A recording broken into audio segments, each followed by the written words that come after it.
प्रार्थना करिए। सहस्रचंडी पाठात्मक अनुष्ठान अनु उपसर्ग छे नेष्ठा निवृत्ति गतो धातु छे। अनुष्ठान शब्दनी अंदरष्ठा तिष्ठति एम स्थिर थवा माटे अनुष्ठान जीवननी अंदर स्थिरता आवे ने એટલા માટે अनुष्ठान होय અને अनुष्ठानना नियमो એટલા માટે જ હોય। આપણે કહીએ ને કે નામ સ્મરણની અંદર કોઈ નિયમ ન લાગે, ગમે ત્યારે ગમે તેનું નામ સ્મરણ છે, કોઈ ઈષ્ટ મંત્ર હોય એનું નામ સ્મરણ કરી શકાય। હાલતા ચાલતા બેસતા ઉઠતા ખાતા પીતા જે અવસ્થા હોય એ અવસ્થા બધી જ ગ્રાહ્ય છે, પણ અનુષ્ઠાનની અંદર છે ને એ નથી। કેમ તો કે એની તિષ્ઠથી સ્થિર કરવા માટેની આ વિધિ છે। કોઈ પુણ્ય કર્મ છે એને સ્થિર કરવા માટે હંમેશા અનુષ્ઠાન હોય। આપણી ઇન્દ્રિયો છે ને ખૂબ ચંચળ હોય, એ ઇન્દ્રિયોને સ્થિર કરવા માટે થઈને અનુષ્ઠાન હોય ને અનુષ્ઠાનના નિયમો હોય। જે અનુષ્ઠાનથી કર્મ કરવામાં આવે એ સંકલ્પ છે ને એ સિદ્ધ થાય। નામ સ્મરણનું પુણ્ય ક્યારે મળે ને નક્કી નહીં, આજે મળે, કાલે મળે, વર્ષ દિવસે મળે, આ જન્મમાં મળી જાય, નહીતર પછી આવતા ફેરે જાય, પણ મળે એ પુણ્ય છે। પણ અનુષ્ઠાન છે એ સંકલ્પ મૂકો અને અનુષ્ઠાન પૂરું થાય એટલે કાર્ય સિદ્ધિ થઈ જાય, એ અનુષ્ઠાન। કેમ તો કે શરીરને પૂરતું કષ્ટ પડે છે અને માં ભગવતી છે એનું અનુષ્ઠાન કલિયુગની અંદર એવું કહેવાય કે બીજ મંત્રો અને સપ્તશતી એ બંને છે ને પૂરક છે એકબીજાના। દરેક મંત્રોની અંદર એક બીજ મંત્ર રહેલો છે અને અત્યારે આપણે બધા શિવાનંદ બાબાના એ બીજ મંત્રો દ્વારા સપ્તશતી થાય છે। વર્ષો પહેલા ચંડી નામની એક મેગેઝિન પ્રકાશિત થતી હતી અને ચંડી નામની મેગેઝિનની અંદર આખી સપ્તશતીના બીજ મંત્રો આપેલા છે। આજે તો કદાચ પ્રાપ્ય પણ નથી, પણ મેગેઝિન હજી ચાલે છે, પણ એ જૂના ગ્રંથો છે ને એ મળતા નથી। તો એની અંદર માં ભગવતીના દરેક શ્લોકનો બીજ છે, 700 એ 700 શ્લોક છે, એ 700 એ 700 ના બીજ આપેલા છે। તો એ બીજ મંત્ર ગણો કે સપ્તશતીના 700 શ્લોકો ગણો, એ બંને એકબીજાના પૂરક છે અને માં ભગવતી કૃપા છે એ કરવાનું નક્કી કરે એટલે કવિએ બહુ સરસ કહ્યું છે કે આપના ચરણોની અંદર મારો નિત્ય છે એ વાસ થાય। આપના ચરણોની અંદર નિત્ય મારો વાસ થાય, એ વાસને આપ ક્યારે પ્યાસ બનાવી શકો? એ પ્યાસ જાગે। આખા દિવસ દરમિયાન બ્રાહ્મણો જે અનુષ્ઠાન કરે, આપ બધા જ લોકોની વ્યવસ્થાની અંદર જોડાઓ। માં ભગવતીને સૌથી વધારે પ્રિય શું છે ખબર છે? એના ભક્તનો પરસેવો। ભક્ત છે ને એના માટે કાંઈ પણ પ્રયત્ન કરે અને એને પરસેવો વળે ને એટલે માં છે ને એ પ્રગટ થઈ જાય। માં હાજરા હજુર પહેલા દિવસથી આપણે સંકલ્પ કર્યો અને પૂજા શરૂ કરી એટલે માં છે આવીને બિરાજિત થઈ ગયા ને। આપણે જોઈએ છીએ ને અત્યારે આપણે હર્ષિદ માતાજીનું, હરસિદ્ધિ માતાજીનું મંદિર છે, સાંજે માં આરતીમાં ત્યાં હોય, બાકી ઉજ્જૈન હોય, પ્રત્યક્ષ ઉદાહરણ છે। અને એવી જ રીતના જ્યારે પૂજા થતી હોય ને ત્યારે માં છે એ ભક્તને પરસેવો જોઈ, ભક્તની સાધનાનો જે શ્રમ છે એ શ્રમ જોઈને પ્રગટ થઈ જાય। એટલા માટે આખા વિશ્વને માં છે ને આપેલી છે। ભગવાનને ખબર હતી કે હું બધી જગ્યાએ નહીં પહોંચી શકું, એટલા માટે જ શક્તિનું નિર્માણ થયું અને એ જ આપણો ચંડીપાઠનો બીજો અધ્યાય। બીજો અધ્યાય છે એની શરૂઆત જેવી રીતના છે, મહિષાસુર નામનો અસુર છે, એમને ઇન્દ્રલોક ઉપર આક્રમણ કર્યું અને ઇન્દ્રને હરાવી દીધું। એટલે ઇન્દ્ર છે એ હારી ગયા એટલે ઇન્દ્રલોકમાંથી એમનો છે એ નીકળી જવું પડ્યું બધાએ, દેવતાઓએ। અને દેવતાઓ હાથ જોડી અને બ્રહ્માજી પાસે જાય છે। બ્રહ્માજીને કહે છે તમે અમારી આગળ થાઓ, આપણે નારાયણ અને ભગવાન શિવ પાસે જઈએ, આ અસુરનો નાશ કરવો અતિ આવશ્યક છે। અને પછી તો એને ચારે બાજુ તરખાટ મચાવી દીધો, કોઈ ધર્મ કાર્ય ન થાય। જો આજ વૃત્તિ છે, મહિષાસુર આજ છે, ધર્મ કાર્ય થતું હોય ને ત્યાં અડચણો ઊભી કરે। એ જ મહિષાસુર. ધર્મ કાર્યની અંદર આપણે સહકાર આપી શકીએ તો સારું છે, પણ ધર્મ કાર્યની અંદર આપણે કદાચ સહકાર ન કરી શકીએ અને એમાં છે એ વિઘ્નો ઉત્પન્ન કરીએ તો આપણે મહિષાસુર છીએ. તો એ ધર્મ કાર્ય બધા જ બંધ થઈ ગયા અને દેવતાઓ હાહાકાર મચી ગયો. બ્રહ્માજીને આગળ લઈ નેતૃત્વ હેઠળ નારાયણ અને શિવજી પાસે જાય છે અને ભગવાન નારાયણ છે એ આખું વૃત્તાંત સાંભળે છે અને ભગવાન શિવ અને નારાયણનું એટલું ક્રોધ આવે છે મહિષાસુર ઉપર, એમની આંખની જે ભવો હોય એ બધી વાંકી થઈ જાય છે, એનું મોઢું વાંકું થઈ જાય છે કે આટલો બધો આતતાઈ મહિષાસુર. અને એના ક્રોધમાંથી એક દિવ્ય તેજ છે એ પ્રગટ થાય છે અને પર્વત જેવું મોટું દિવ્ય તેજ બધાને દેખાવા લાગે છે.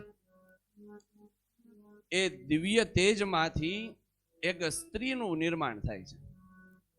હવે સ્ત્રીનું નિર્માણ થયું એ જ સમયે નારાયણે છે એ પોતાની શક્તિ છોડી, નારાયણી છોડી, પોતાની શક્તિનો પ્રાદુર્ભાવ એની અંદર કર્યો. ભગવાન શિવે પાર્વતી છોડી, પાર્વતીની શક્તિ છે એ શક્તિ એની અંદર આપી. બ્રહ્માજીએ બ્રહ્માણી મૂક્યા. તે એમ કરી અને દરેક દેવતાઓએ પોતપોતાની જે શક્તિ છે એ શક્તિને એની અંદર આધાન કર્યું અને જેવી શક્તિનું આધાન થયું, ખાલી એક મૂર્તિમંત સ્ત્રી જ હતી, પણ જ્યારે દરેક શક્તિઓની અંદર આધાન થયું ત્યારે એ છે માં ભગવતી અષ્ટભુજાળી છે એ પ્રગટ થઈ ગઈ. અને અષ્ટભુજાળી દરેક અસ્ત્રો શસ્ત્રો પેલા પ્રગટ થયામાં ત્યારે અસ્ત્રો શસ્ત્રો નહોતા, 8 ભુજાઓ જ હતી.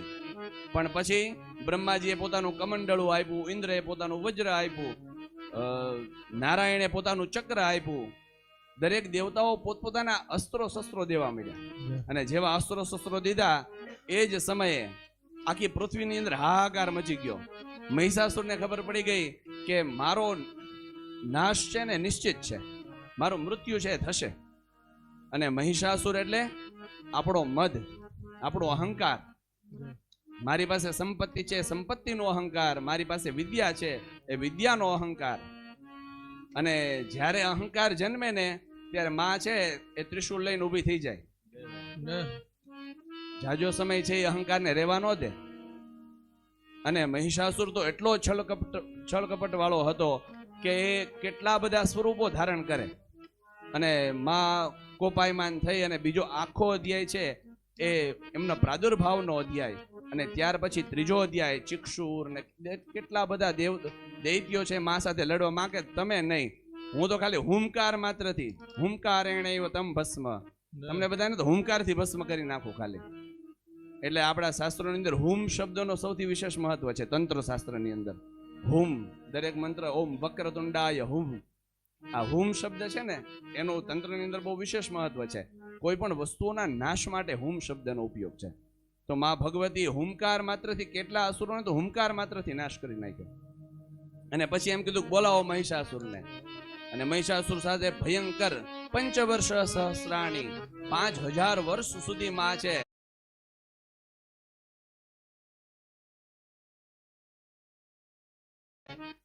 અને ભયંકર યુદ્ધ કર્યું. અને યુદ્ધ કર્યું એટલે માં કે હું તો લીલા કરું છું, ક્ષણવાર થાય, ચપટી વાગે ને એટલી વારની અંદર હું તારો નાશ કરી નાખું. પણ તને ખબર પડે કે પૃથ્વી ઉપર છે ને શક્તિ સૌથી મહત્વની છે, એટલા માટે હું તારી સાથે યુદ્ધ કરું છું. અને માં ભગવતી યુદ્ધ કરવા લાગ્યા અને છેલ્લે એનું મૃત્યુ નિશ્ચિત હતું. એવા સમયે માએ કીધું કે ગર્જ ગર્જ ક્ષણમ મૂઢમ મધુ યાવત પીબામ્યહમ, હું મધુ પી લઉં ત્યાં સુધી તારે જીવવું એટલું જીવી લે, તારું મૃત્યુ નિશ્ચિત છે. અને માં છે એ એમનો વધ કરે છે. આપણા જીવનની અંદર પણ આ મહિષાસુર છે ને એ વારંવાર જન્મે, પણ માં સાથે હોય ને ભગવતી શક્તિ હોય ને તો એનો નાશ થઈ જાય. તરત છે એ શરણાગતિનો ભાવ આવી જાય કે હે માં આપે મારા મહિષાસુરનો નાશ કર્યો. જ્યારે જ્યારે પણ આપણા જીવનમાં આ જન્મ થાય, અહંકાર જન્મે, દર્પ આવે, ત્યારે સમજી લેવાનું કે માના શરણે તરત આવી જવાનું, માં આ મહિષાસુરનો વધ કર. નહીતર અહંકાર મોટો થતો જ જાય, થતો જ જાય, થતો જ જાય, વાર જ ન લાગે. કેટલા બધા સ્વરૂપો ધારણ કરે. ઘડીક મહિષ બની જાય ને ઘડીક એની સિવાયનું સ્વરૂપ બની જાય ને ક્યારેક અદૃશ્ય થઈ જાય. આવા કેટલાય સ્વરૂપો ધારણ કરી લે. તો એનો નાશ કરવાનું શંકરાચાર્યજી મહારાજ છે એ શક્તિને નહોતા માનતા. પરમ શિવના અવતાર અને શિવની જ ઉપાસના, કે હું શક્તિને ન માનું. એટલે માએ કીધું પૃથ્વી ઉપર શક્તિ વગર કાંઈ નથી, શક્તિ છે તો બધું છે. અને એ જ સમયે એક વખત એમને છે શરીરની અંદર પાણી ઓછું થઈ ગયું, અને શરીરમાં પાણી ઓછું થઈ ગયું અને માં ભગવતી છે ને એ દહીં વેચવા વાળી બની અને એમના આંગણે આવીને ઉભા રહ્યા અને કીધું દહીં લઈ લ્યો, દહીં લઈ લ્યો, દહીં. શંકરાચાર્યજીએ કીધું કે મને દહીં આપો, મારા શરીરની અંદર પાણી ઓછું થઈ ગયું છે, મારે એની જરૂર છે, મારી અંદર શક્તિ નથી. તો કે અહીંયા બહાર આવીને લઈ જા, હું અંદર આપવા નહીં આવું. તો કે મારામાં શક્તિ નથી, પણ હું ઊભો નથી થઈ શકતો, હું લેવા કેમ આવું? તો કે તને શક્તિની આટલી બધી જરૂર છે તો તું શક્તિની અવગણના કેમ કરે છે? અને શંકરાચાર્ય તો એ જ સમયે એમ ચમકારો થઈ ગયો કે આ તો માં ભગવતી દંડવત પ્રણામ છે એ કર્યા ને માની ક્ષમા યાચના કરી. ત્યાર પછીથી શંકરાચાર્ય સ્તોત્ર જગતની અંદર સૌથી વધારે કોઈ સ્તોત્ર રચ્યા હોય ને તો માં ભગવતીના સૌથી વધારે સ્તોત્ર છે એ માં ભગવતીની રચના. ત્રીજો અધ્યાય પૂરો થાય એ સમયે મહિષાસુરનો વધ થાય. જો આપણે 7 દિવસ છે, દરરોજ થોડાક અધ્યાય છે એમાં લેશું કે આપણને ખબર પડે કે આ ચંડીપાઠ છે શું. જે આપણે વાંચ્યો છે એ બધાને ખ્યાલ છે, પણ અન્ય આવેલા લોકોને તે એના વિશે ખ્યાલ આવે. તે મહિષાસુરનો માએ વધ કર્યો અને ચોથા અધ્યાયને દેવતાઓ તો થરથરે છે. માં એટલા કોપાયમાન છે કે હવે આ માની સ્તુતિ શું કરવી. 2 હાથ જોડી ખભા ઊંચા છે, શક્રાદેહ સુરગણા નિહતે તે વીર્ય. આનો અર્થ જ એવો છે, 2 હાથ જોડેલા છે, મસ્તક ઝુકાવેલું છે અને ખભા ઊંચા છે. અને માની પ્રાર્થના કરે છે કે માં આપ જ સૃષ્ટિ ઉપર સર્વે સર્વા છો, સર્વ સ્વરૂપે સર્વેશે સર્વ શક્તિ સમન્વિતે ભયે વ્યસ્ત્રાહિનો દેવી દુર્ગે દેવી નમોસ્તુતે. આ માં ભગવતીની આખા વિચાર તો કરો, આખી શક્રાદેયની અંદર જે ઇન્દ્ર વજ્રાની અંદર જે આખો શક્રાદેય છંદની અંદર જે આ શક્રાદેય જે રાગ છે ને એ રાગની અંદર છે એ ત્યાં સુધી તો માની પ્રાર્થના જ છે ખાલી કે આપ ચિત્તે કૃપા સમર નિષ્ઠુરતા જ દ્રષ્ટા. આપના ચિત્તની અંદર છે ને એ યુદ્ધમાં હો ને ત્યારે આપ છે એકદમ નિષ્ઠુર છો, દયા નથી કેળવતા. ચિત્તે કૃપા સમર નિષ્ઠુરતા. અને ચિત્તની અંદર તમારો ભક્ત જ્યારે તમારી પાસે હોય ત્યારે તમારું હૃદય છે એ દયાથી ભરેલું છે, કરુણાથી ભરેલું છે. અને એ શુલેન પાહિનો દેવીથી જે શ્લોક શરૂ થાય ત્યાંથી પ્રાર્થના છે. એ 4 શ્લોક છે ને એવું કહેવાય કે યાત્રામાં જ્યારે યાત્રાનો શરૂ થાય, આપણે યાત્રા શરૂ કરતા હોઈએ ત્યારે 4 શ્લોકનું ફક્ત ને ફક્ત સ્મરણ કરવા માત્રથી ક્યારે અકસ્માત ન થાય. બહુ સિદ્ધ શ્લોકો છે. એ 4 શ્લોક છે ને એટલા સિદ્ધ છે કે રક્ષાત્મક છે. પ્રાચ્યામ રક્ષ પ્રતિચ્યામ ચ ચંડિકે રક્ષ દક્ષિણે. 10 દિશાઓથી હે માં ચંડિકા તું અમારું રક્ષણ કરજે. આ રક્ષણની ભાવના છે.